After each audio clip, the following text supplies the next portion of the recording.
माँ Santoshi education IAS में आपका स्वागत है। हम आज क्या देखेंगे, हम जो देख रहे थे हमने ऑलरेडी पार्ट 1 कर लिया है। ठीक है, ये जो 2024 की जो लेटेस्ट आई है घटना चक्री, जो आई दृष्टि आती है, आप इसे आई दृष्टि कह लें या आई दृष्टि जो भी कहते हैं, लेटेस्ट वाली, इसका ऑलरेडी हमने पार्ट 1 कर दिया है। ये इसका दूसरा पार्ट है। ये काफ़ी थोड़ा लंबा पार्ट आया हुआ है अभी, मतलब ये अभी रिलीज कर रहे हैं डेली बेसिस पे, तो ये इसका दूसरा भाग इन्होंने रिलीज़ किया है। और जो ये दूसरा भाग है इसको हम 2 भागों में करेंगे क्योंकि काफ़ी लंबा हो जाता है। ठीक है, और आप चैनल पर नए हैं तो आपसे रिक्वेस्ट है, माँ संतोषी एजुकेशन IAS को सब्सक्राइब और बेल आइकन को प्रेस जरूर करें।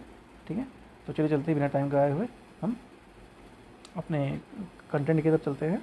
और अगर आपको इसकी PDF चाहिए तो आप PDF डिस्क्रिप्शन में लिंक दे रखा है। ठीक है, लिंक दे रखा है टेलीग्राम चैनल का, वहाँ से आप जाके इसको प्राप्त कर सकते हैं और जुड़िए टेलीग्राम ग्रुप से, वहाँ बहुत सारी एक्टिविटी और भी होती रहती है। और हाँ, मैं आपको बता दूँ कि मैंने इसे हाईलाइट कर दिया है ताकि समझने में थोड़ी आसानी हो, क्योंकि ब्लैक से था तो थोड़ा अच्छा नहीं लग रहा था देखने में। ठीक है, तो ये काफ़ी बड़ा है। ठीक है, तो हम इसे 2 भागों में करेंगे। ठीक है, तो चलिए शुरू कर देते हैं। राष्ट्रीय परिदृश्य। ठीक है, देश की राजनीतिक, सामाजिक, धार्मिक और शैक्षणिक घटनाओं के विभिन्न मंत्रालयों की घटनाओं पर एक नज़र दिए। ठीक है, तो ये 2 पार्ट में होगा। ये आज इसका पहला पार्ट है और दूसरे पार्ट का ये पहला भाग है। ठीक है, पहला भाग है। ठीक, चलिए। एक राष्ट्र एक चुनाव जो हुआ, उसको प्रस्ताव को मंजूरी दे दी गई है। 1 नेशन 1 इलेक्शन। ठीक है, देश में वर्ष 1951-52 से वर्ष 1967 से लोकसभा एवं राज्यसभाओं के निर्वाचन अधिकांशतः साथ साथ कराए गए थे और इसके पश्चात यह टूट के आया था। ठीक है, मतलब ये पहली बार 1951 से 51-52 में, और 67 जो 1967 है उसमें ऐसा कराया गया था। इसको छोड़ते हैं, हम देखते हैं समरी तथा जो इम्पोर्टेंट है इसको देखते हैं। उसकी हिस्ट्री के बारे में बताया हुआ है, आप चाहे तो इसे पढ़ सकते हैं। केंद्रीय मंत्रिमंडल ने ये ध्यान रखिएगा, जो 18 सितंबर 2024 को एक राष्ट्र एक चुनाव की प्रस्तावना को मंजूरी दे दी है।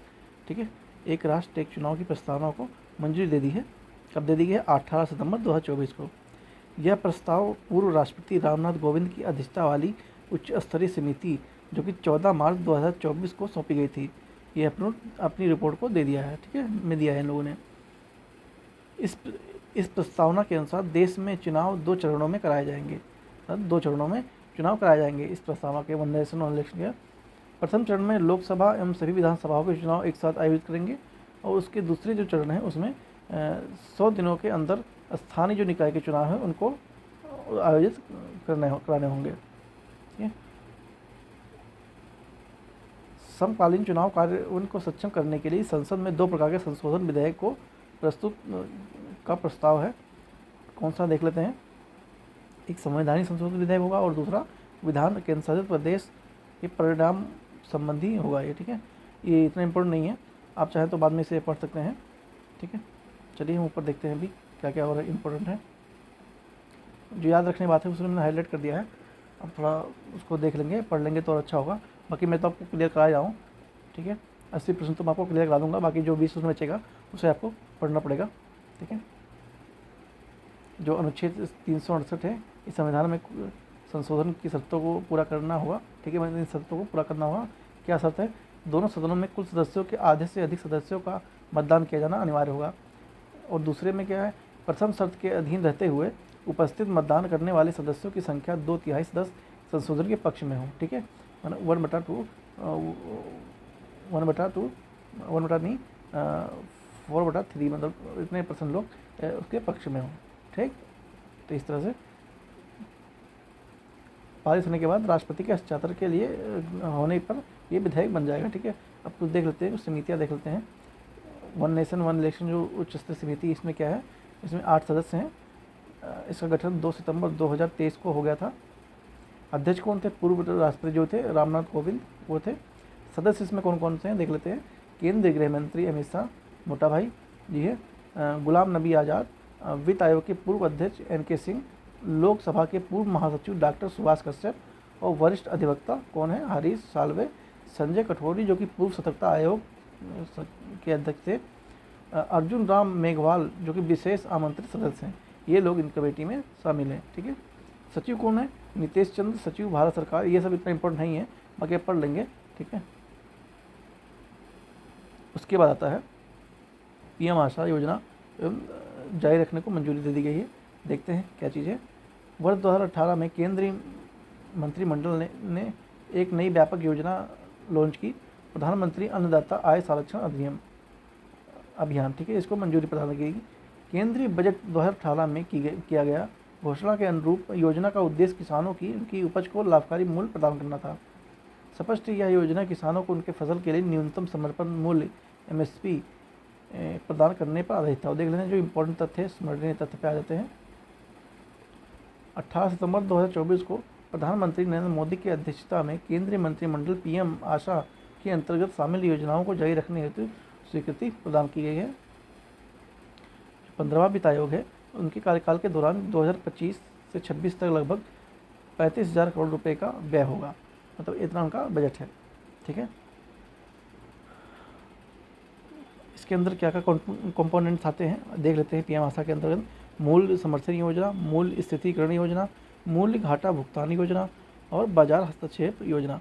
आप इंग्लिश में भी देख सकते हैं, price support scheme, price stabilization fund, price deficit payment scheme, ठीक है, और मार्केट इंटरवेंशन स्कीम। ये सारे इसमें स्कीम ऑलरेडी हैं पीएम आशा में। किसानों को उनके उत्पादों के मूल्य दिलाने के साथ साथ उपभोक्ताओं को मिलने वाली आवश्यक वस्तुओं को मूल्य आने वाले उतार चढ़ाव को भी नियंत्रित किया जा सकेगा, ठीक है। तो पीएम आशा की तरह ऐसे कार्य किए जाने संभावित है।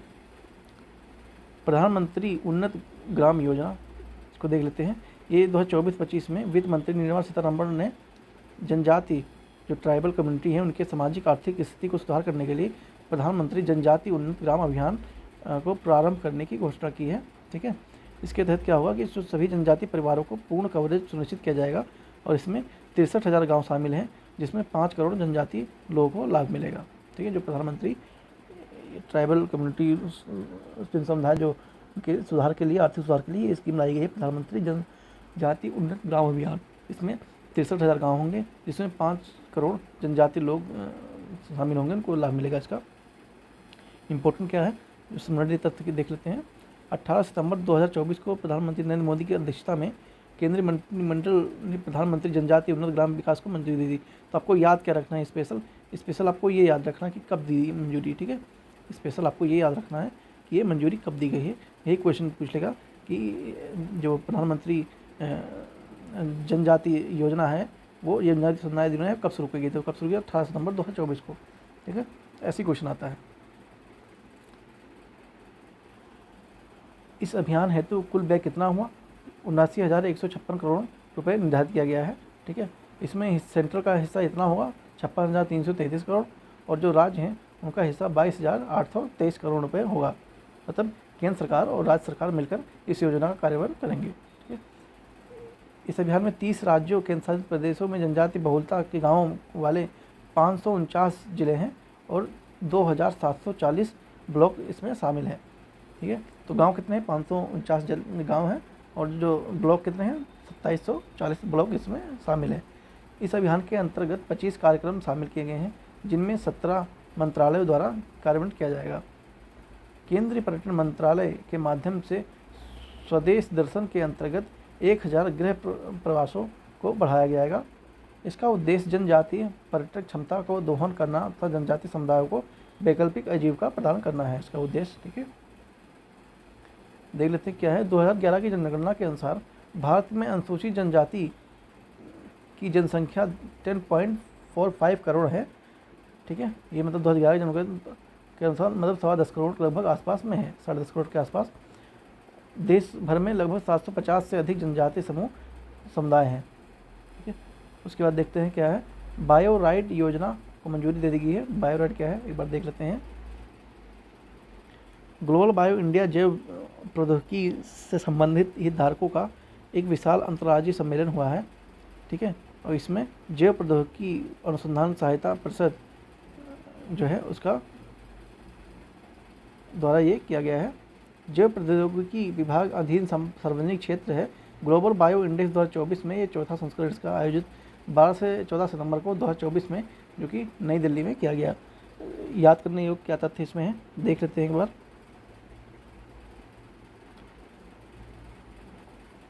ठीक है। 18 सितंबर 2024 को प्रधानमंत्री नरेंद्र मोदी की अध्यक्षता में केंद्रीय मंत्रिमंडल द्वारा बायो राइड योजना को मंजूरी मिल गई है। जैव प्रौद्योगिकी अनुसंधान नवाचार और उद्यमिता इसका नाम है, ठीक है। पूर्ण रूप क्या है ये इंग्लिश में लिख दिया हुआ है, यहाँ से यहाँ तक आप देख सकते हैं, और हिंदी में भी है, इंग्लिश ही रूप है उनका इसका। बायो राइड योजना जैव प्रौद्योगिकी विभाग को 2 योजनाओं यथा जैव प्रौद्योगिकी अनुसंधान विकास और औद्योगिक एवं उद्यमिता विकास का विलय इसमें किया गया है। पेन चेंज कर लेते हैं, इस रेडी सही है ना, दिखता तो है भला, ठीक है। चलते हैं आगे। साथ में इस परियोजना में bio manufacturing and bio foundry नामक एक नए घटक को भी शामिल किया गया है। एकीकृत बायो राइड का कार्यान्वयन वर्ष 2021-22 से 2025-26 के दौरान किया जाएगा। बायो राइड योजना नवाचार जैव प्रौद्योगिकी को बढ़ावा देगी, साथ ही जैव प्रौद्योगिकी क्षेत्र में संसाधन को विकसित करेगा, ठीक है। ये बहुत इंपॉर्टेंट है। ये इस पर गवर्नमेंट ने मतलब इस पर बहुत सारे इसका मतलब इसको नीति में ला रही है, ताकि इससे बहुत ही फ़ायदा होने वाला है। तो ये इंपॉर्टेंट बन जाता है, इसे ध्यान में रखेंगे, ये क्वेश्चन आ सकता है, ठीक है। 24 अगस्त 2024 को केंद्रीय मंत्रिमंडल द्वारा बायो 3 अर्थव्यवस्था पर्यावरण रोजगार के लिए जैव प्रौद्योगिकी नीति को मंजूरी दे दी गई, ठीक है। 24 अगस्त 2024 को इसकी मंजूरी दे दी गई है।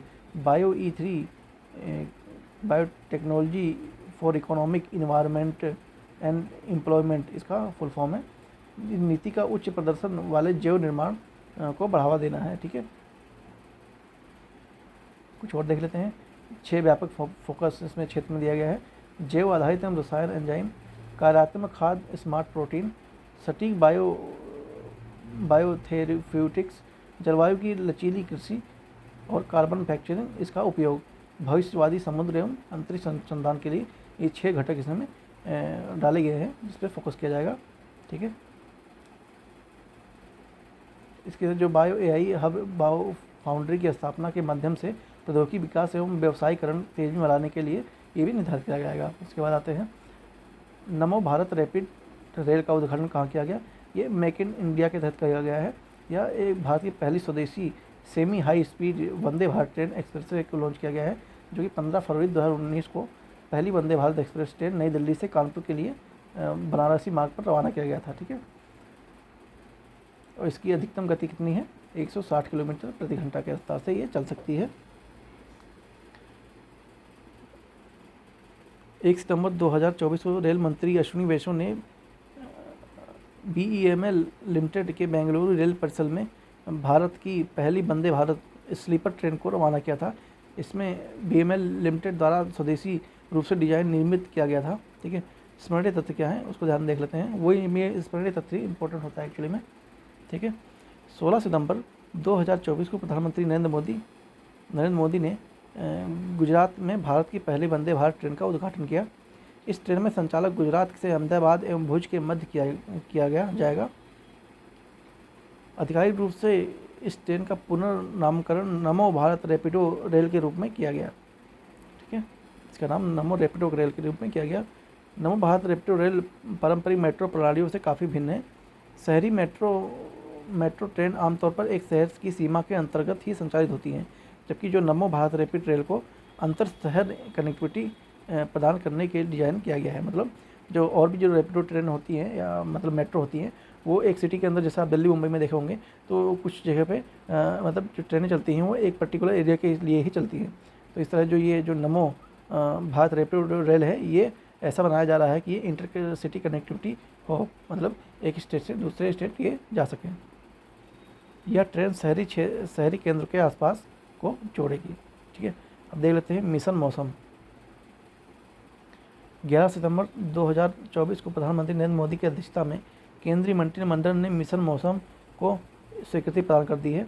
यह 2 वर्षों के लिए मिशन हेतु 2000 करोड़ रुपए का परिव्यय निर्धारण किया गया है। इस मिशन का उद्देश्य मौसम के लिए अधिक तैयार करना और जलवायु स्मार्ट भारत का निर्माण करना है। स्मरणीय तथ्य क्या है देख लेते हैं। मिशन मौसम मुख्य रूप से केंद्रीय पृथ्वी एवं विज्ञान मंत्रालय द्वारा कार्यान्वित किया जाएगा। पृथ्वी विज्ञान मंत्रालय में निम्न 3 संस्थान इस मिशन को मुख्य रूप से कार्यान्वित करेंगे। पहला कौन है? भारत मौसम विज्ञान, भारतीय उष्णदेशीय मौसम विज्ञान संस्थान पुणे जो स्थित है, राष्ट्रीय मध्यम अवधि मौसम पुनर्निर्माण केंद्र, ठीक है, इसके इंग्लिश के नाम भी रखें, ये नोएडा में है, ये पुणे में है, ठीक है। तो ये लोग इसमें मिलकर हेल्प करके और इसका निर्माण किए हैं।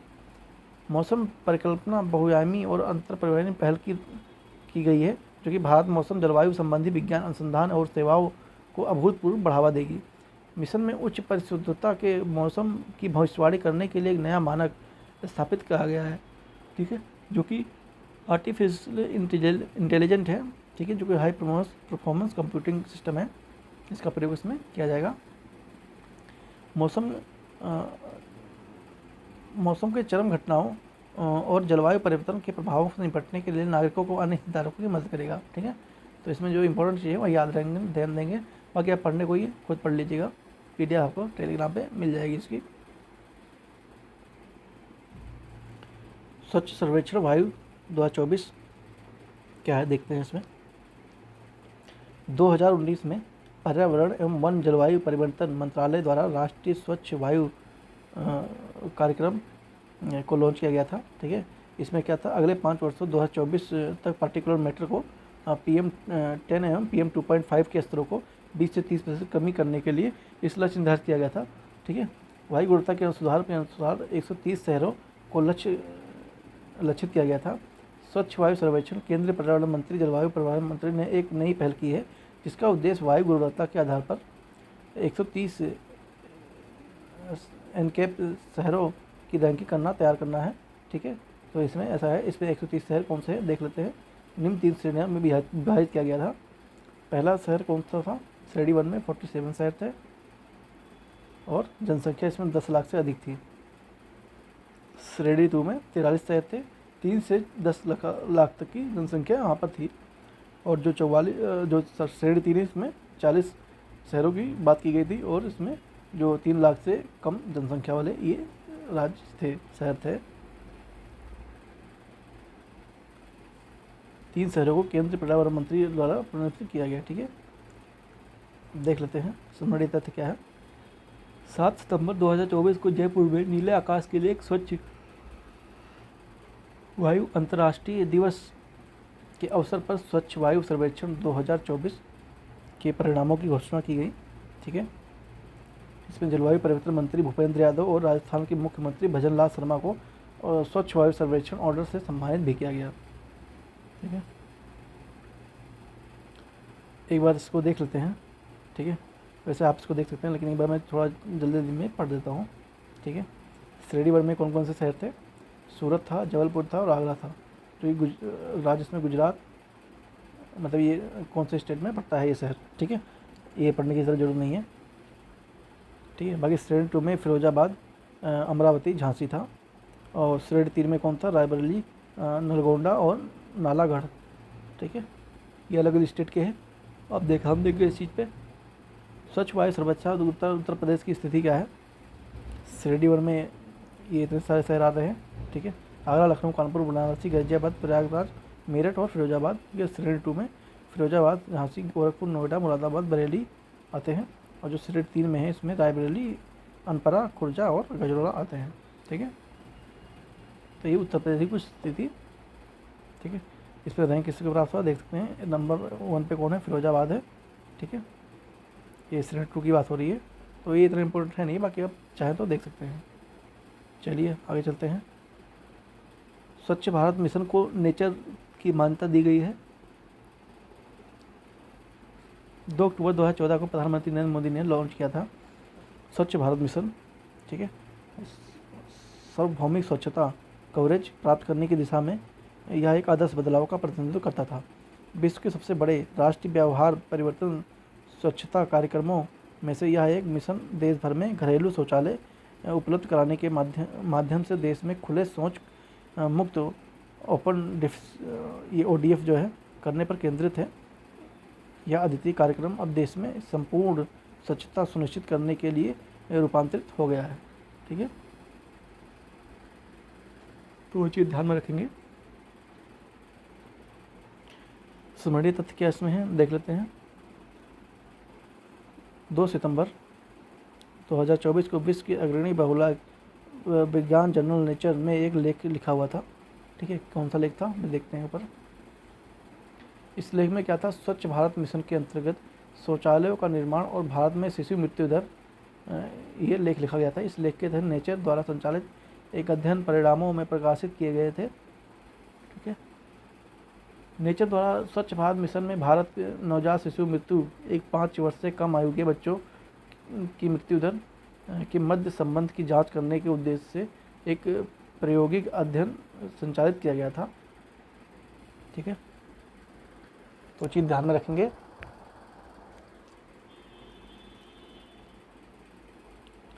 इस अध्ययन के तहत शिशु बाल स्वस्थ भारत मिशन के संदर्भ लाभों में पड़ताल की गई। इस अध्ययन में एक दशक में 2011 से 20 की अवधि में 35 भारतीय राज्यों में, केंद्र शासित प्रदेशों और 640 जिलों में यह आंकड़ा विश्लेषण किया गया था। ठीक है, तो कुछ आंकड़ा है, इसे विश्लेषण किया गया था ये स्वच्छ भारत मिशन के तहत। ठीक है, तो चीज़ों को ध्यान में रखेंगे। मैंने हाईलाइट कर दिया है कौन सा इंपॉर्टेंट है। ठीक है, इसे PDF आप टेलीग्राम से लेके वहाँ से जुड़ के प्राप्त कर सकते हैं। ठीक है, इस अध्ययन के परिणाम दर्शाते हैं कि जिला स्तर पर शौचालय तक पहुँच प्रत्येक 10% बिंदुओं की वृद्धि होने पर IMR औसत 0.9 बिंदुओं की कमी हो और 1.1% बिंदुओं की कमी दर्ज की जाती है। ठीक है, ये कुछ डाटा है, ये मेन से विषय इंपॉर्टेंट है। ठीक है, इसको छोड़ते हैं, थोड़ा देखते हैं क्या है ये। स्वच्छ सेवा अभियान 2024 का आयोजन 17 सितंबर 2024 को 2 अक्टूबर 2024 तक किया जाएगा। ठीक है, मतलब जिस दिन ये रिलीज हुई है उसी दिन तक इसका मतलब अब वो चलाया गया है। ठीक है, 2 अक्टूबर इसकी लास्ट डेट थी। स्वच्छता ही सेवा अभियान का आयोजन प्रतिवर्ष स्वच्छ दिवस के रूप में 2 अक्टूबर से पहले किया जाता है। इस अभियान का आयोजन आवासन एवं शहरी मंत्रालय द्वारा पेयजल और स्वच्छ विभाग जल शक्ति मंत्रालय सहयोग से किया जाता है। स्वच्छता ही सेवा अभियान 2024 का केंद्र विषय क्या था, स्वभाव स्वच्छता और संस्कार स्वच्छता। ठीक है, 4S जो 4S है उसका प्रतिपादन किया गया था, स्वभाव स्वच्छता और संस्कार स्वच्छता। ये चारों शब्द S से शुरू होते हैं, इसलिए 4S इनको कहा गया। विधि आयोग देख लेते हैं क्या है इसमें। विधि आयोग में भारत की विधि आयोग एक गैर संवैधानिक निकाय है, नॉन स्टैट्यूटरी बॉडी है। यह भारत सरकार के विधि न्याय मंत्रालय की विधि कार्य विभाग डिपार्टमेंट ऑफ लीगल अफेयर्स द्वारा जारी एक अधिसूचना द्वारा इसका गठन किया गया है। इस कानून के अनुसार संशोधन करने के एक निश्चित समय सीमा के साथ इसका गठन किया गया है। ठीक है, देखते हैं स्मरणीय तथ्य क्या है। ये 2 सितंबर 2024 को केंद्र विधि एवं और न्याय मंत्रालय द्वारा भारत सरकार के 23वें विधि आयोग के गठन हेतु एक अधिसूचना जारी की गई है। राष्ट्रपति द्रौपदी मुर्मू ने 3 वर्षों में 1 सितंबर 2024 से 31 अगस्त 2027 तक की अवधि के लिए 23वें विधि आयोग के गठन को मंजूरी दे दी गई है। मतलब जो राष्ट्रपति मुर्मू जी हैं उन्होंने 3 साल के लिए इसकी विधि को मान्यता दे दी गई है। ठीक है, विधि आयोग को मान्यता दे दी गई है 27 तक। भारत के 23वें विधि आयोग के निम्नलिखित व्यक्ति शामिल होंगे। इसमें कौन होंगे, एक पूर्णकालिक अध्यक्ष होगा, 4 पूर्णकालिक सदस्य होंगे, सदस्य जो कि सचिव सहित होंगे, सचिव को मिलाकर 4 पूर्णकालिक सदस्य होंगे। सचिव विधि विभाग कार्य पदेन सदस्य के रूप में होगा, सचिव विधायी विभाग पदेन सदस्य के रूप में, और 5 अंशकालिक सदस्यों से अधिक नहीं होने चाहिए, पार्ट टाइम मेंबर। ठीक है, विधि आयोग का मुख्यालय नई दिल्ली में स्थित होगा। ज्ञातव्य है कि भारत के 22वें विधि आयोग के कार्यकाल 31 अगस्त 2024 को समाप्त हो गया था।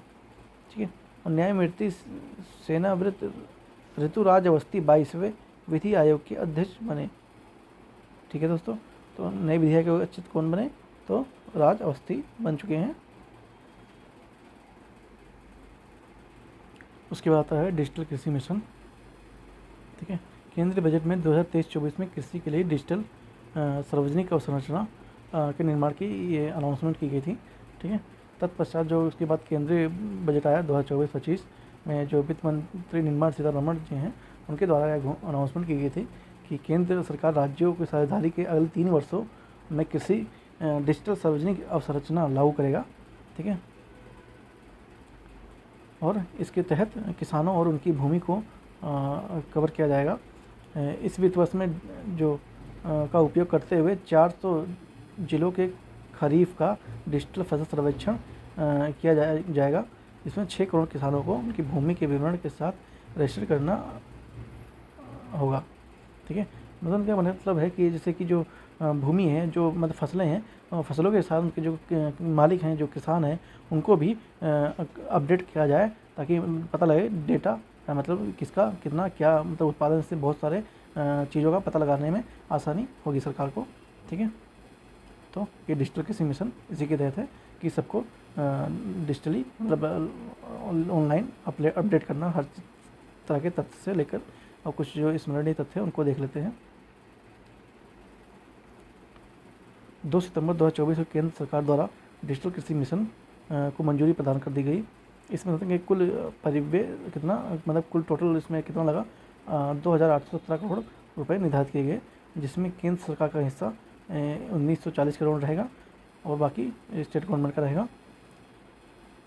यह मिशन डिजिटल सर्वेक्षण अवसंरचना के स्वरूप पर आधारित है। किसानों के जीवन को बेहतर बनाने के लिए यह कदम उठाया गया है, ठीक है। एक ही मंच पर सबका डाटा इसमें निर्माण करना, यह इसका लक्ष्य रखा गया है डिजिटल कृषि मिशन का। किसान अपनी डिजिटल पहचान सुरक्षित करने के लिए उसे प्रमाणित करने के सक्षम हो जाएंगे तथा विभिन्न सेवाओं का लाभ भी उनको प्राप्त, मतलब हर तरह से ये फ़ायदेमंद होगा किसान के लिए, ठीक है, और सरकार के लिए भी। इस मिशन के फलस्वरूप किसानों को बिना जटिल कागजी कार्यवाही के लाभों की सेवाओं प्राप्त कर सकेंगे। साथ ही उन्हें कार्यालयों या सेवाओं प्रदान करने में सक्षम रूप से इनको कोई आवश्यकता नहीं होगी, आसानी से इनका कार्य हो जाएगा। स्तंभ क्या है इनके देख लेते हैं, ठीक है। 2 मूलभूत स्तंभ इनके रखे गए हैं, एक एग्री स्टेक और दूसरा कृषि सहायता प्रणाली, ठीक है, कृषि डिसीजन सपोर्ट सिस्टम, ठीक है। इसके अतिरिक्त इस मिशन में मृदा प्रोफाइलिंग मैपिंग भी शामिल है, ठीक है। इसमें 3 डिजिटल सार्वजनिक अवसंरचना किसान के क्रेडिट डिजिटल सेवाओं को तो सक्षम बनाएगा ही, साथ में कृषि के क्षेत्र में जो समयबद्ध और विश्वसनीय जानकारी उपलब्धता को भी यह सुनिश्चित करेगा, ठीक है। एग्री स्टेक क्या है, यह किसान की एक पहचान रहेगी। इसे किसान केंद्रित DPI के रूप में डिजाइन किया गया है, तो इसके माध्यम से जो कुशल, आसानी और तेज गति से सेवाओं को प्रदान योजना आपूर्ति सुनिश्चित सकेगी, ठीक है। और जो एग्री स्टेक है, इसमें 3 प्रमुख घटक शामिल किए। क्या क्या शामिल किया है, किसान की रजिस्ट्री, भू संदर्भित गाँव के नक्शे और बोई गई फसलों की रजिस्ट्री, मतलब इसमें 3 चीज़ शामिल की गई हैं। एक तो किसान की रजिस्ट्री होगी, दूसरा में इसकी जो गांव की जो नक्शा है उसको रखा जाएगा, ठीक है। उसके बाद इसमें क्रॉप्स जो इसमें बोया गया है उसका भी डाटा इसमें रखा गया है। इसके साथ किसानों को एक ID मिलेगी जिसको फार्मर ID कहेंगे, ठीक है, जिसको फार्मर ID कहेंगे। आधार कार्ड की तरह है, अब किसानों का एक किसान ID कार्ड प्राप्त किया जाएगा, जो उनके लिए एक विश्वसनीय डिजिटल पहचान के रूप में कार्य करेगा। इस किसान ID का सृजन और रखरखाव राज्य सरकार, केंद्र शासित प्रदेशों द्वारा किया जाएगा। ID भूमि अभिलेखों, पशुधन स्वामित्व बोर्ड की गई फसलों एवं प्राप्त लाभ सहित विभिन्न किसानों संबंधी डाटा भी इसमें जुड़ेंगे। तो इस प्रकार से इसका कार्यान्वयन किया जाएगा। बहुत ही अच्छी चीज़ें हैं। डिजिटल फार्मिंग सर्वेक्षण परीक्षण करने के लिए 6 राज्यों में प्रौद्योगिकी परियोजनाएं संचालित की गई हैं, जिसमें से उत्तर प्रदेश के फर्रुखाबाद, गुजरात के गांधीनगर में, महाराष्ट्र के बीड में, हरियाणा के यमुनानगर में और पंजाब के फतेहपुर साहिब में और तमिलनाडु के विरुधुर नगर में, ये इन सब में मतलब ये कार्य शुरू कर दिया जा चुका है ऑलरेडी। 3 वर्षों के दौरान 11 करोड़ किसानों के लिए डिजिटल पहचान का निर्माण का लक्ष्य रखा गया है, ठीक है। 3 वर्षों में इनका लक्ष्य 11 करोड़ किसानों का लगभग ये अपडेट हो जाए सारी चीज़ें।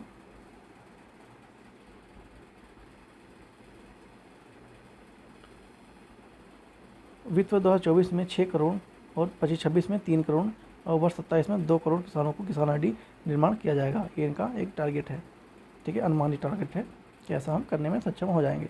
2 वर्षों के अंदर राष्ट्रव्यापी डिजिटल फसल सर्वेक्षण को लॉन्च किया जाएगा। इसमें 2024-25 में 400 जिले और 2025-26 में सभी जिलों को आच्छादित किया जाएगा। ठीक है, बाकी और चीज़ें देख लेंगे। ठीक है, क्या क्या और चीज़ें हैं, बाकी जो इम्पोर्टेंट थी वो मैंने सारी बता दी हैं। ठीक है, तो चलिए चलते हैं अपने नेक्स्ट की तरफ। इंडिया सेमीकंडक्टर मिशन, ये बहुत इंपॉर्टेंट है। ठीक है, अगर इंडिया को आगे जाना है तो जो सेमीकंडक्टर हैं उसका निर्माण भारत में ही करना होगा।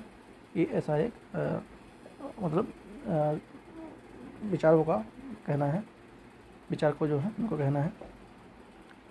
भारत में इलेक्ट्रॉनिक सिस्टम डिजाइन विनिर्माण के वैश्विक केंद्र के रूप में स्थापित के उद्देश्य से केंद्र सरकार ने 2021 में सेमी इंडिया कार्यक्रम लॉन्च इसको मंजूरी दी थी। इस देश में अर्धचालकों का एवं डिस्प्ले परितंत्र का विकास एक व्यापक कार्यक्रम है। ठीक है, इसके तहत कुल 76,000 करोड़ रुपए निर्धारित किए गए हैं। ठीक है,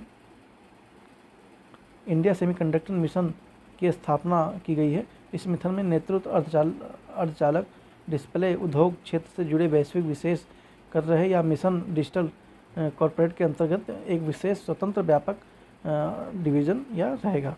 चलिए चलते हैं, स्मरणीय तथ्य क्या थे इसमें। 2 सितंबर 2024 को केंद्र सरकार ने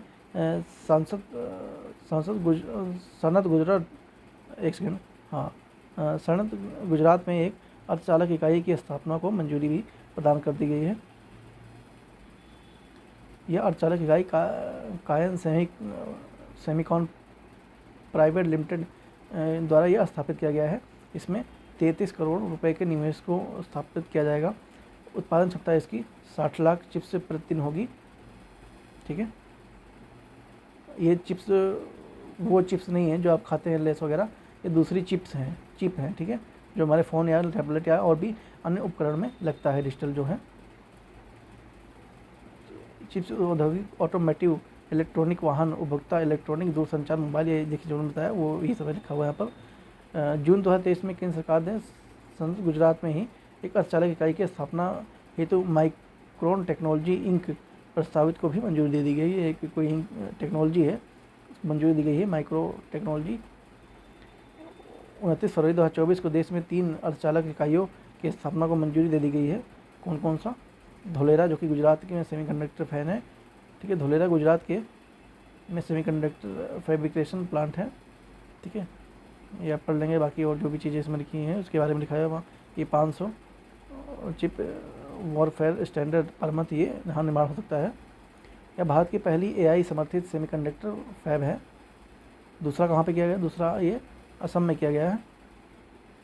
ठीक है, टाटा इलेक्ट्रॉनिक्स प्राइवेट लिमिटेड के द्वारा मेरी गाँव, जो कि असम में किया गया है। यहाँ पर 2700 करोड़ रुपए के निवेश किया गया है। ठीक है, और तीसरा समझ गुजरात अर्धचालक इकाई है, GG power and institute solution limited द्वारा यह संचालित किया गया है। ठीक है, और यहाँ 76,000 करोड़ की निवेश किया जाएगा। तो ये चीज़ ध्यान रखेंगे। 29 फरवरी 2024 को केंद्र सरकार द्वारा स्वीकृत 3 अर्धचालकों संयंत्रों का शिलान्यास 13 मार्च 2024 को प्रधानमंत्री नरेंद्र मोदी ने किया। ये इंपॉर्टेंट बन जाता है, ध्यान रखेंगे ये चीज़ें। ठीक है, वेरी वेरी इंपॉर्टेंट है। भारत इंडिया सेमीकंडक्टर मिशन के अंतर्गत अब तक 5 अर्धचालक इकाइयों की स्थापना को मंजूरी प्रदान कर दी गई है। ठीक है, मतलब 5 खोले जा चुके हैं। भारत में अमेरिकी की साझेदारी। 9 सितंबर 2024 को अमेरिका के विदेश मंत्री ने भारत सरकार के इलेक्ट्रॉनिक एवं सूचना प्रौद्योगिकी मंत्रालय के तहत संचालित इंडिया सेमीकंडक्टर मिशन के साथ साझेदारी की अनाउंसमेंट किया है। इस साझेदारी का मूल उद्देश्य कोष के तहत अर्धचालक तंत्र करने में उन्हें विविधता लाने के लिए अवसरों का पता लगाना है। और ITS, जो कि कोर्स सदन में अमेरिका के वर्ष 2020 में चिप्स अधिनियम के तहत यह आया है। ठीक है, तो चीज़ें ध्यान रखेंगे, इंपॉर्टेंट जाती हैं। उसके बाद आते हैं सर्वोच्च न्यायालय के ध्वज और सैनिक प्रतीक के, देखते हैं थोड़ा। ठीक है, संविधान के अनुच्छेद 124 में उल्लिखित है कि भारत का एक सर्वोच्च न्यायालय होगा। ठीक है, जो कि 26 जनवरी 1950 को यह लागू हुआ था। 28 जनवरी को सर्वोच्च न्यायालय का उद्घाटन किया गया। 28 जनवरी 1950 को मुख्य न्यायाधीश कौन थे उस समय? हरिलाल जे कानिया थे, ठीक है, जो कि 28 जनवरी 2024 को सर्वोच्च न्यायालय ने अपना स्थापना दिवस मनाया। अपने स्थापना में हीरक जयंती वर्ष की शुरुआत की और उल्लेखनीय कि 28 जनवरी 2025 को सर्वोच्च न्यायालय की स्थापना 75वां वर्षगांठ ये पूरा होने जा रहा है, ठीक है। स्मरणीय तथ्य देख लेते हैं। 1 सितंबर 2024 को राष्ट्रपति द्रौपदी मुर्मू ने भारत के सर्वोच्च न्यायालय के ध्वज एवं प्रतीक चिन्ह का अनावरण किया। सर्वोच्च न्यायालय ध्वज नीले रंग का है। इस ध्वज के संविधान के खुले हुए पन्नों से सर्वोच्च न्यायालय के गोलाकार भवन उभरते हुए प्रदर्शित किया गया है इसमें। जो इस ध्वज में न्यायालय भवन सुनहरे रंग के चित्रण से किया गया है। इस ध्वज में न्यायालय को गोलाकार भवन के ऊपर अशोक चक्र भी स्थापित किया गया है। इस संपूर्ण डिजाइन में एक वृत्त द्वारा घेरा गया है, जिसमें निचले भाग में संस्कृत श्लोक यतो धर्मस्ततो जयता लिखा गया है। मतलब ये एक न्यायालय का जो एक झंडा है उसे बनाया गया है, उसके बारे में इसमें डिटेल दे दिया गया कि कैसा कैसा झंडा बनाया हुआ है, क्या क्या है, जैसे कि हमारे भारत के झंडे में है। इस श्लोक का अर्थ क्या है? जहाँ धर्म है वहाँ जीत है। इस ध्वज में मध्य भाग में प्रदर्शित डिजाइन भारत के सर्वोच्च न्यायालय के एक नए प्रतीक के चिन्ह के रूप में यह कार्य करेगा।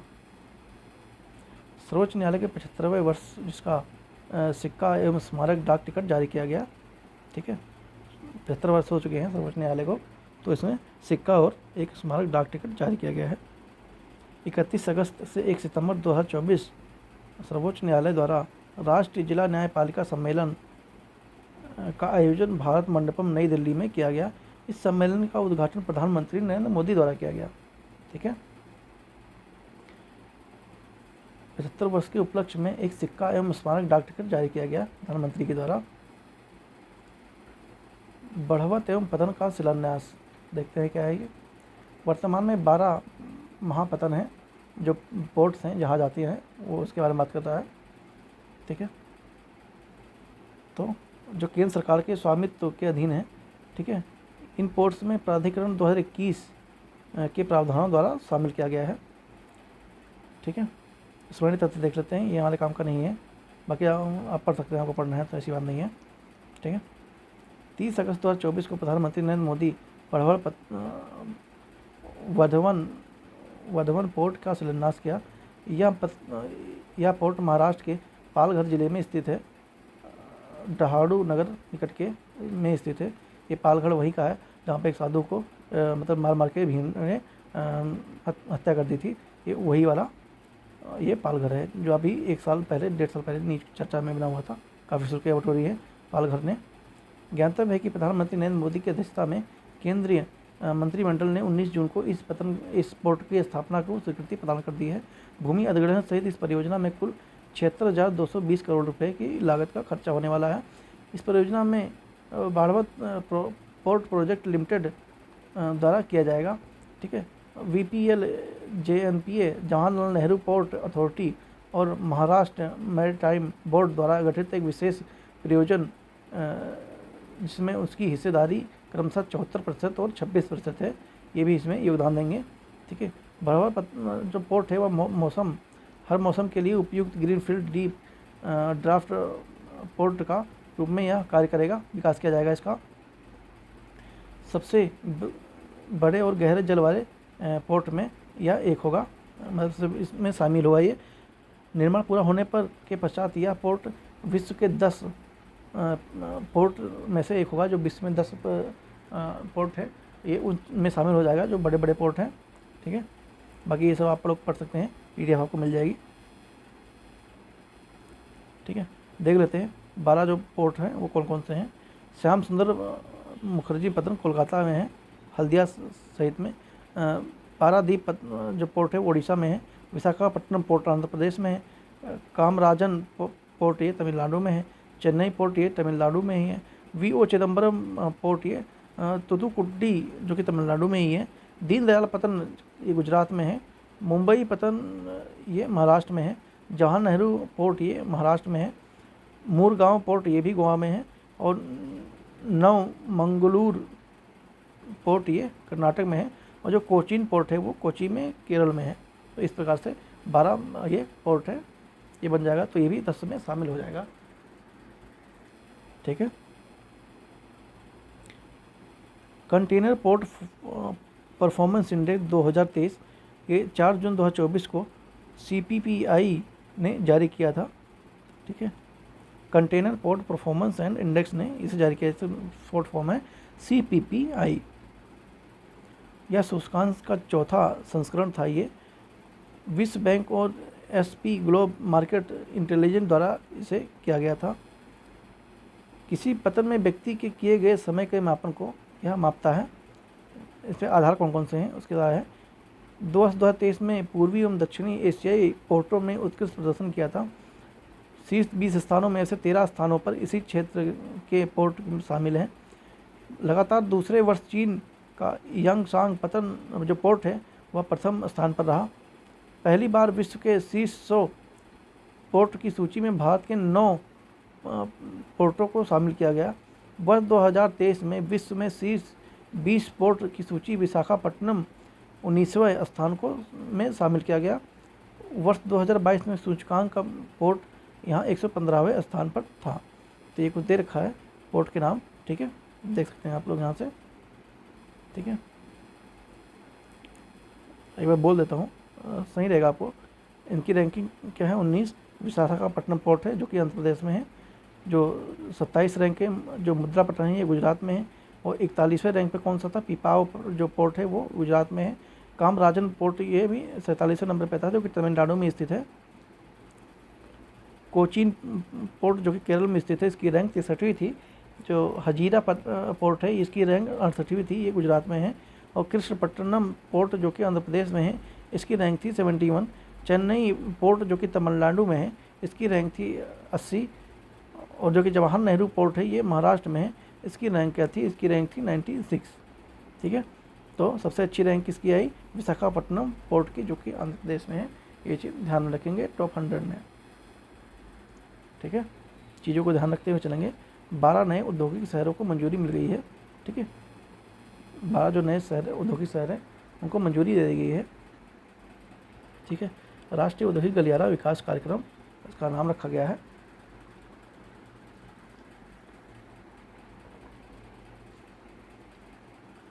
भारत में सबसे महत्वाकांक्षी बुनियाद ढांचा कार्यक्रम है यह।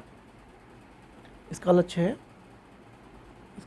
भविष्य की प्रौद्योगिकी शहरों का विकास करना जो कि विश्व में सर्वोत्तम विनिर्माण और निवेश स्थलों के साथ प्रतिस्पर्धा कर सकें। और इस दूरदर्शी कार्यक्रम के तहत नए औद्योगिक शहरों का निर्माण हो जो कि स्मार्ट शहर के रूप में जाने जाएं। ठीक है, दिसंबर 2020 में भारत सरकार ने NICDP के अंग के रूप में 4 फेसों में औद्योगिक गलियारे के विकास को स्वीकृति प्रदान कर दी थी। ठीक है, इन गलियारों में 4 चरण रखे, कुल 32 परियोजनाएं शामिल है। ठीक है, 4 ग्रीनफील्ड औद्योगिक स्मार्ट शहर पहले विकसित किए जा चुके हैं जबकि 4 अन्य परियोजनाएं वर्तमान में विकसित की जा रही हैं, मतलब उनका काम चल रहा है। स्मरणीय तथ्य देख लेते हैं। 28 अगस्त 2024 को केंद्र सरकार ने NICDP के अंतर्गत 12 नए औद्योगिक शहरों की स्थापना को मंजूरी दे दी। ठीक है, 28,602 करोड़ रुपए के अनुमानित निवेश के साथ 12 परियोजनाओं के साथ भारत औद्योगिक परिदृश्य में क्रांति लेकर आएगा। 12 औद्योगिक शहर में देश में 10 राज्य विस्तृत होंगे। इनमें से 6 प्रमुख गलियारों के साथ राजनीतिक रूप से ये किया गया है। इसमें उल्लेखनीय है कि 12 नए औद्योगिक शहरों से केवल 11 शहर के नाम की घोषणा की गई थी। हरियाणा जम्मू कश्मीर विधानसभा चुनाव के कारण आचार संहिता लागू होने के चलते एक शहर के नाम का उल्लेख नहीं किया गया। ठीक है, तो ये शहर के नाम है, ये आप चाहें तो देख सकते हैं। ठीक है, गलियारे देख लेते हैं कौन कौन से हैं। राष्ट्रीय औद्योगिक गलियारे, दिल्ली मुंबई औद्योगिक गलियारा, अमृतसर कोलकाता गलियारा, चेन्नई बेंगलुरु, बीजांग चेन्नई, बेंगलुरु मुंबई, उड़ीसा ग्वालियर, हैदराबाद नागपुर, हैदराबाद वारंगल, हैदराबाद बेंगलुरु, कोयम्बटूर होते हुए कोच्चि तक, और दिल्ली से नागपुर औद्योगिक गलियारा, ये सारे औद्योगिक गलियारा शामिल हैं। ठीक है, ये देख लेंगे आप लोग खुद। ठीक, एकीकृत पेंशन योजना देख लेते हैं क्या है भाई। पेंसिलें भी चर्चा में काफ़ी चल रहा था, ठीक है। तो ये चीज़ ध्यान में रखेंगे, इससे क्वेश्चन आया जा सकता है। हाल ही में केंद्र मंत्री ने कर्मचारियों को वृद्धावस्था आयु सुरक्षा प्रदान करने का दृष्टिकोण से एक नई पेंशन योजना को मंजूरी दी है। इस नई योजना में सरकार के लगभग 23 लाख कर्मचारी को लाभ प्राप्त होने की उम्मीद है, जो कि एनपीएस चूँकि वर्तमान में जारी एनपीएस जो प्रणाली है उसके लाभार्थी हैं, उनके पास यूपीएस पर स्विच करने का एक मुफ्त विकल्प वन टाइम ऑप्शन होगा, जो कि राज्य अपने कर्मचारियों को यूपीएस के ढांचे के तहत लाने के विकल्प प्रदान करेगा। 25 अगस्त 2024 को अपने सभी कर्मचारियों के लिए यूपीएस को मंजूरी प्रदान करने वाला महाराष्ट्र पहला राज्य बन गया, ठीक है। इसमें तथ्य क्या है? 24 अगस्त 2024 को प्रधानमंत्री नरेंद्र मोदी की अध्यक्षता में केंद्रीय मंत्रिमंडल ने एकीकृत पेंशन योजना को मंजूरी प्रदान की है। यह योजना 1 अप्रैल 2025 को प्रभावी होगी, अभी हुई नहीं है, अगले साल हो जाएगी। इस योजना में मुख्य विशेषताएं ये रहेंगी: सुनिश्चित पेंशन, ठीक है, 12 महीनों तक प्राप्त औसत मूल वेतन का 50% ये समतुल्य राशि मूल पेंशन के रूप में प्रदान की जाएगी। 25 वर्षों तक यह सेवा करनी आवश्यक होगी। न्यूनतम सेवा 25 वर्ष आपको करनी होगी, तब आपको ये पेंशन का लाभ मिलेगा। 25 वर्ष से कम सेवा की अवधि के लिए अनुपातिक रूप से कम पेंशन प्रदान की जाएगी। मतलब जिस हिसाब से आप काम करेंगे उस हिसाब से आपकी पेंशन की राशि घटाई और बढ़ाई जा सकती है। न्यूनतम 10 वर्षों तक सेवा प्रदान करने वाले कर्मचारियों को यूपीएस के तहत पेंशन के पात्र होंगे। जिन कर्मचारियों ने 10 साल तक काम कर सर्विस दे दी है वो भी पेंशन के पात्र होंगे। बस शर्त ये रहेगी कि उनको जिस हिसाब से उन्होंने जितने वर्ष काम किया है उसी कैटेगरी में रखकर उनको उतना कम पेंशन के रूप में उनकी जो सैलरी का हिस्सा है उसकी उतना ही प्रतिशत के रूप में उनको दिया जाएगा, जिस हिसाब से उन्होंने 10 साल, 15 साल, 20 साल या 25 साल का उन्होंने कार्य किया है। 25 साल तक करते हैं तो उन्हें 50% का जो सैलरी का औसत है उसे दिया जाएगा पेंशन के रूप में। और इसी प्रकार से जैसे जैसे वो कम करेंगे वैसे वैसे उनको कम औसत जो सैलरी का है वो प्रदान किया जाएगा, ठीक है दोस्तों। किसी कर्मचारी को उसके निधन से पहले प्राप्त पेंशन 60% समतुल्य राशि सुनिश्चित पारिवारिक पेंशन के रूप में प्रदान की जाएगी। कोई व्यक्ति मर जाता है तो उसके परिवार को पेंशन दी जाएगी जो 60% होगा उनकी सैलरी का। सुनिश्चित न्यूनतम पेंशन, यह योजना न्यूनतम 10 वर्षों की सेवा के बाद सेवानिवृत्ति के 10,000 रुपये प्रति माह सुनिश्चित न्यूनतम पेंशन के रूप में गारंटी देता है। सुनिश्चित पेंशन, पारिवारिक पेंशन और सुनिश्चित न्यूनतम पेंशन मुद्रास्फीति सूचकांक लागू इस पर होगा, ठीक है। तो महंगाई के हिसाब से आपको इसका उतार चढ़ाव देखने को मिलेगा। कर्मचारी ग्रेजुटी के अतिरिक्त एक मुश्त राशि के लिए भी पात्र होंगे।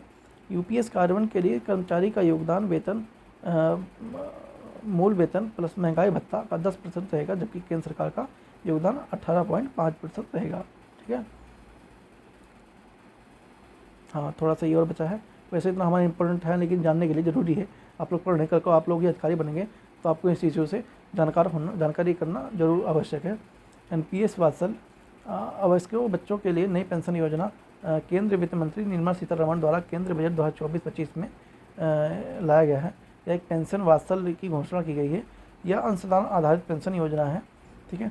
इसमें 18 वर्ष की कम आयु के सभी वयस्कों जो मतलब वो 18 उम्र से कम है उन इस योजना के लिए पात्र होंगे। सब्सक्राइबर को प्रतिवर्ष न्यूनतम 1,000 रुपये का योगदान करना होगा। अधिकतम योगदान की कोई सीमा नहीं है। इस योजना के तहत माता पिता और अभिभावकों द्वारा अवयस्क बच्चों के लिए अंशदान किया जाएगा। बच्चों के वयस्क होने पर इस योजना के सहज रूप में एक समान एनपीएस खाते में बदला जा सकेगा। 18 सितंबर 2024 को वित्त मंत्री ने नई दिल्ली में एनपीएस वात्सल को लॉन्च किया है। तो आप देख रहे हैं कि सब्सक्राइबर यहाँ भी नाम ले लिया है, ठीक है। तो आप लोगों से रिक्वेस्ट है कि आप लोग भी सब्सक्राइब जरूर कीजिए माँ संतोषी एजुकेशन IAS को। आपके लिए बहुत इंपॉर्टेंट चीज़ें आपको डिस्कस में मिल रही है। ये भी मार्केट में अवेलेबल नहीं है, आप लोग जानते होंगे, आपको मार्केट में नहीं मिला होगा, और जैसे तैसे मैं इसको करके कहीं से लेकर आया हूँ और आप लोगों की लाया हूँ, ठीक है। तो प्लीज़ चैनल को सब्सक्राइब और शेयर जरूर करें, इसी से हमारा मनोबल बढ़ता है और आपके लिए और भी मेहनत करने का और अच्छे अच्छे कंटेंट लाने के लिए अंदर से बहुत अच्छी इच्छा होती है। तो प्लीज़ सब्सक्राइब एंड शेयर और कमेंट में अपने सुझाव जरूर दें और लाइक करना भी ना भूलें, ठीक है। तो देख लेते हैं दूसरा NIRF इंडिया रैंकिंग 2024, ये क्या है, ठीक है। National institute of ranking framework, मतलब ये इसका नाम national institute of ranking framework 29 सितंबर 2015 को की गई थी। उच्च शिक्षा स्थानीय रैंकिंग प्रदान करने के लिए एक कार्य प्रणाली की रूपरेखा तैयार करता है, ठीक है। प्रथम संस्करण इसका 2016 में आया था, अप्रैल में। सुनहरी तथ्य देख लेते हैं। 12 अगस्त 2024 को केंद्रीय शिक्षा मंत्री धर्मेंद्र प्रधान ने national institute ranking framework India ranking 2024 को जारी किया। यह देश के उच्च शैक्षणिक संस्थानों की रैंकिंग है। यह रैंकिंग नई दिल्ली स्थित भारत मंडपम में जारी किया गया था। यह रैंकिंग इंडिया के 9वां संस्करण है। इनमें से 8 श्रेणियां हैं। ये श्रेणियां आप लोग देख लेंगे, ठीक है। तीन श्रेणियों में यह सार्वजनिक विश्वविद्यालय, मुक्त विश्वविद्यालय, कौशल विश्वविद्यालय वर्ष 2024 में पहली बार इंडिया रैंकिंग में शामिल किया गया है, ठीक है। चलिए चलते हैं आगे।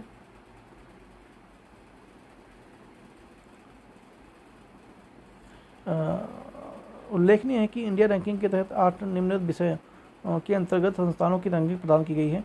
समग्र श्रेणी में केवल लगातार 6वें वर्ष 2019 से 24 में भारतीय प्रौद्योगिकी संस्थान मद्रास को प्रथम स्थान प्राप्त हुआ है।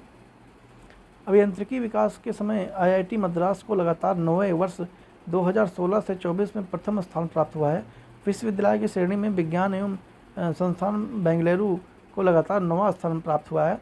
यह अनुसंधान संस्थान श्रेणी में लगातार चौथे वर्ष शीर्ष स्थान पर रहा है। कौन? IIT बॉम्बे, माफ़ कीजिए IIT मद्रास, ठीक है। तो ये कुछ रैंकिंग है, आप देख सकते हैं। शीर्ष स्थान में कौन था? पहले पे मद्रास है, उसके बाद बेंगलुरु का है भारतीय विज्ञान संस्थान, उसके बाद तीसरे पे कौन से? भारतीय प्रौद्योगिकी संस्थान बॉम्बे, ठीक है। तो ये 3 प्रथम स्थान पे हैं, ध्यान देंगे।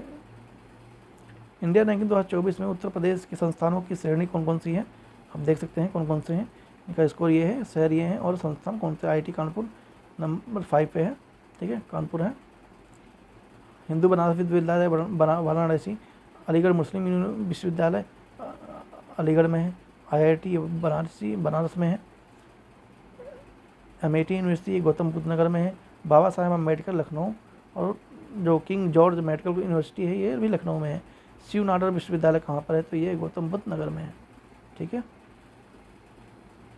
इंडिया रैंकिंग 2024 में विभिन्न श्रेणियों में शीर्ष स्थान प्राप्त किसने किया? प्रथम स्थान पर किसने प्राप्त है? विश्वविद्यालय श्रेणी में भारतीय विज्ञान संस्थान बेंगलुरु ने प्राप्त किया।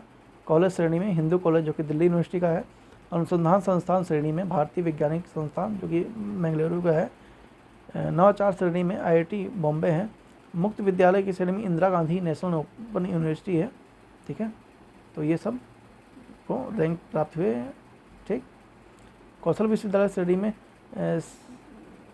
Symbiosis skills and professional university है, जो कि इसका पूर्व नाम symbiosis skills and open university, जो कि पुणे महाराष्ट्र में है, इसका पहले ये था।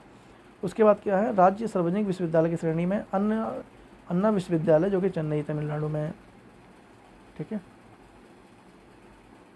इंडिया की रैंकिंग 2024 विभिन्न विषयों में शीर्ष स्थान पर, एक बार आप लोग खुद देख लेंगे, ठीक। कुछ आप खुद भी कीजिएगा तो आपके लिए ज़्यादा बेटर होगा, ठीक है।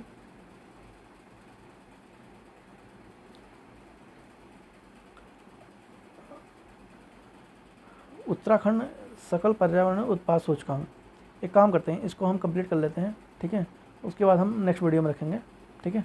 उसके बाद नेक्स्ट वीडियो में जो SDG इंडेक्स है यहाँ से हम शुरू करेंगे, ठीक है ना। वीडियो लंबी हो जाएगी, ठीक।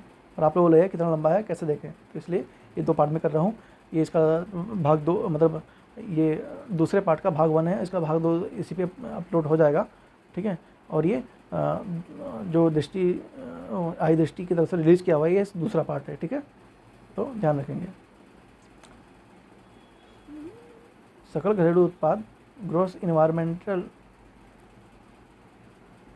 प्रोडक्ट, ठीक है, मानवीय हस्तक्षेपों के कारण होने वाले परिस्थितिकी विकास का मूल्यांकन करने के लिए विशेष रूप से डिजाइन किया गया है, ठीक है, ठीक है। इसमें निम्न 4 आवश्यक स्तंभ आधारित हैं। पहला, वायु, जल, मृदा, सोयल, वन। इन पर्यावरणीय घटकों को अगर सुधार हो जाए तो ग्रोस इन्वायरमेंटल प्रोडक्ट के सूचकांक में वृद्धि देखने को मिलती है। इससे ज्ञात होता है कि उक्त भौगोलिक क्षेत्र में पर्यावरण अनुकूल है और विकासात्मक गतिविधियों को मंजूरी भी स्थित है और सुधारात्मक है। ठीक है, तो इस तरह से इसकी अगर सही है तो ऐसे मान सकते हैं कि वहाँ का जो इन्वायरमेंट है वो सही है। 19 जुलाई 2024 को उत्तराखंड के मुख्यमंत्री पुष्कर सिंह धामी ने उत्तराखंड सकल पर्यावरण उत्पाद सूचकांक को लॉन्च किया है। ठीक है, सकल पर्यावरण उत्पादक सूचकांक को शुभारंभ करने वाला उत्तराखंड देश का पहला राज्य बन गया है। इस सूचकांक को लॉन्च करने का उद्देश्य पारिस्थितिकी अर्थव्यवस्था से जोड़ना है, linking economy with ecology with economy. ठीक है, जीईपी सूचकांक में 4 मुख्य घटकों को तथा जलवायु, वन और मृदा के आधार पर किया गया है। उत्तराखंड के जीईपी मतलब ग्रोस इन्वायरमेंटल प्रोडक्ट को प्रभावी क्रियान्वयन करने के प्रयास से बनाया यह गया है।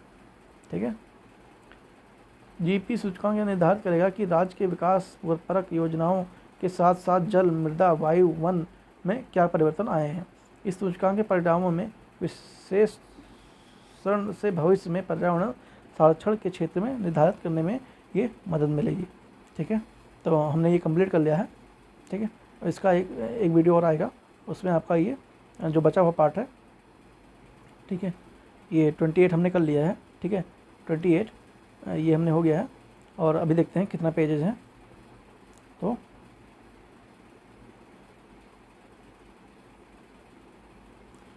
हमारे पास आई थिंक 50+ पेजेस है। हाँ, ये हमारे पास 50 पेजेस हैं। ठीक है, तो आप माइनस कर लीजिए। ठीक है, 55, 28। ठीक है, तो हमारे पास कितना बचा है?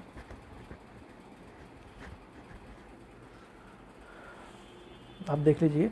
ठीक है, हमारे पास लगभग बचा है ये 27 पेज के अराउंड ये बचा है। ठीक है, ये 27 पेज के अराउंड हमारा बचा हुआ है। ठीक है, तो हम ये अपना नेक्स्ट वीडियो में करेंगे और आपसे अनुरोध है कि आप चैनल पर अगर नए हैं तो चैनल को सब्सक्राइब ज़रूर करें। ठीक है, ठीक है दोस्तों, तो ठीक है, मिलते हैं नेक्स्ट वीडियो में। पार्ट 2 के लिए रेडी रहिएगा। ठीक है, तो थैंक यू वेरी मच, मिलते हैं नेक्स्ट वीडियो में। और प्लीज़ आपने अगर सब्सक्राइब नहीं किया है तो प्लीज़ शेयर एंड सब्सक्राइब मां संतोषी एजुकेशन IAS को। ठीक है, तो हमारा बाकी 27 पेज जो बचा है उसे हम कवर करेंगे। ठीक है, 27 पेज बचा हुआ है यहाँ से। ठीक है, तो मिलते हैं नेक्स्ट वीडियो में। Thank you so much.